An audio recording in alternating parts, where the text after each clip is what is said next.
एकदम रोंगटे खड़े हो जा रहे हैं। लग रहा है कि उस दौर को याद करना, और जिस तरीके से आप बता रहे हैं उसके सबसे बड़े प्रतीक है कुंवर सिंह ना। 7 समुंदर पार बैठे देख रहे थे कि बाबू कुंवर सिंह तोहरे राजबिन हम न रंगाई पगड़िया, जिसने कभी भी अपनी जनता को जाति और धर्म में बांट कर नहीं देखा।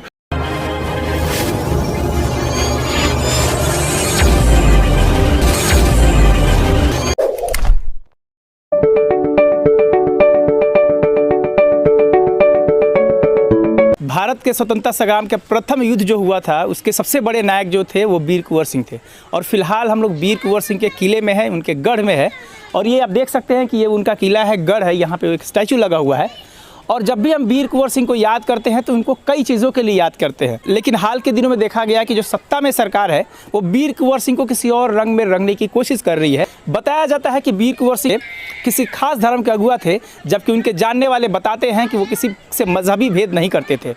हमारे साथ पत्रकार राम मुरारी जी, हम इनसे भी कुछ सवाल करेंगे और जानने का प्रयास करेंगे कि वीर कुंवर सिंह और नायकों से कैसे अलग थे और उनकी लड़ाई जो थी कैसे अलग थी।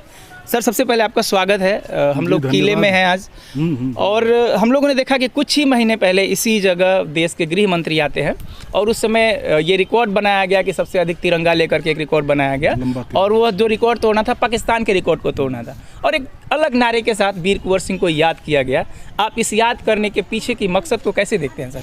सबसे पहले तो धन्यवाद, और दूसरा सबसे पहले कि मैं आज जहाँ खड़ा हूँ ये मेरे लिए सबसे प्रिय जगह कही जाएगी। हालांकि मैं पहली बार आया हूँ।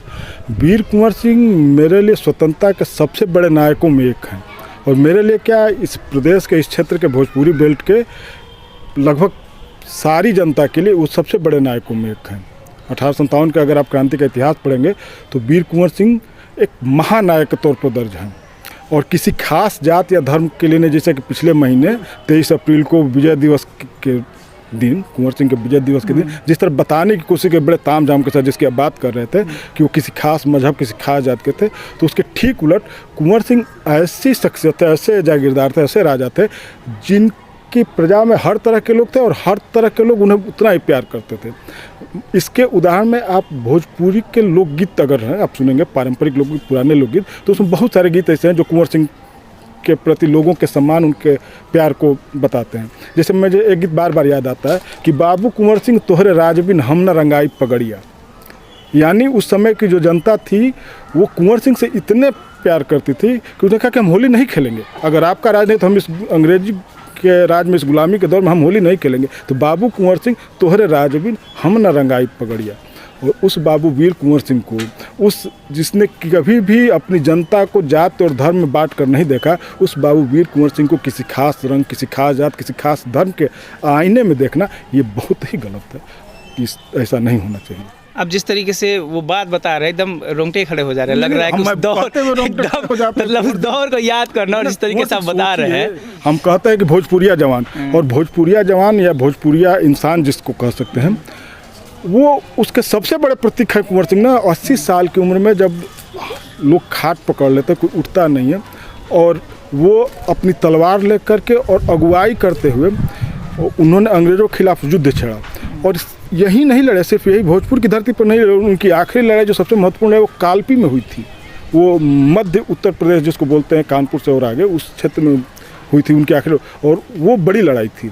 और इधर से निकलते समय सब जीता, और वहीं से लौटते समय वो गंगा में उनको गोली लगी थी, जिसमें उनकी बाँह जख्मी हुई थी, और जिसको बताया जाता है कि उन्होंने अपने हाथ काट कर फेंक दिया। आए तो उस समय जगदीशपुर अंग्रेज़ों के कब्जे में था, जगदीशपुर का। तो कहा कि सारा जीत कर हम क्या करेंगे जब अपना ही गढ़ अंग्रेज़ों के कब्जे में है। लेकिन फिर 23 अप्रैल को जब यहाँ उन्होंने झंडा फहराया, और ठीक महज 3 दिन बाद 26 अप्रैल को उनका निधन भी हो गया। लेकिन वो जिए आज़ादी के लिए, मरे आज़ादी के साथ, ये बड़ी बात है। देखिए, उनके साथ कई चीज़ों को जोड़ करके बताया जाता है। जैसे एक तो है कि उनको लेकर के अपने खेमे, अपने पाले में करने की लगातार कोशिश है, सत्ता के लोग, विपक्ष के लोग, ये तो खैर चल रहा है। लेकिन एक दो चीज़ें कही जाती है अलग अलग लोगों के द्वारा कि वो जो लड़ाई लड़े थे, पर्सनल लड़ाई लड़ रहे थे अपने साम्राज्य को, मतलब ऐसे कई जगह पढ़ने को, देखने को मिल जाता है। इसको आप कैसे देखते हैं? 1857 की क्रांति को जब अंग्रेजी इतिहासकारों ने उसको व्याख्यायित किया, तो उसको पहले तो उनको ये बताना था कि जनता की क्रांति नहीं थी, ये कुछ नवाबों जागीरदारों की अपनी लड़ाई थी, और सैनिकों का विद्रोह था। तो ठीक है कि ये जागीरदार की लड़ाई थी, लेकिन कुंवर सिंह ऐसे जागीरदार थे जो अपनी प्रजा में भी उतने ही लोकप्रिय थे। तो पूरी जनता उनके साथ थी।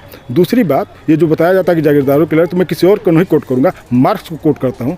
मार्क्स भारत की बदलते हालात पर हमेशा नज़र रखे हुए थे और उन्होंने 1857 की लड़ाई को, पहले मार्क्स ऐसे शख्स रहे जिन्होंने कहा कि 1857 की क्रांति कोई किसी खास जागीरदारों का या और सैनिकों का सिर्फ विद्रोह नहीं था, वो जनता का विद्रोह था। वो मार्क्स 7 समुद्र पार बैठे देख रहे थे, तो उन्होंने पहले ही बताया था। आप पढ़िए उनको। ये अंग्रेजी इतिहासकारों का था कि इससे फूट डालो। और उसी के बाद देखिए एक और चीज़ मैं यहाँ बताता हूँ, जो आप सवाल कर रहे थे पिछले महीने, उस पर जाता है कि 1857 की जो क्रांति थी उसमें आप देखेंगे तो हिंदू मुस्लिम सब मिलकर लड़े थे। अंग्रेज़ों को लग गया कि अगर ये एकता इसी तरह बनी रही तो बहुत दिन तक हम भारत पर राज नहीं कर पाएंगे।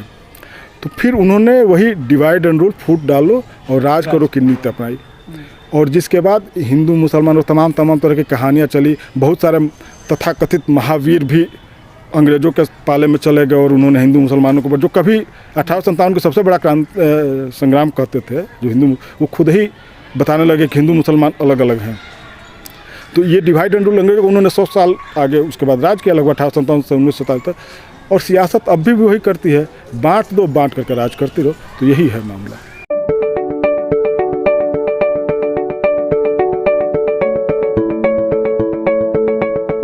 Thank you for watching this video until it is finished. If useful to you guys, please like and share this video.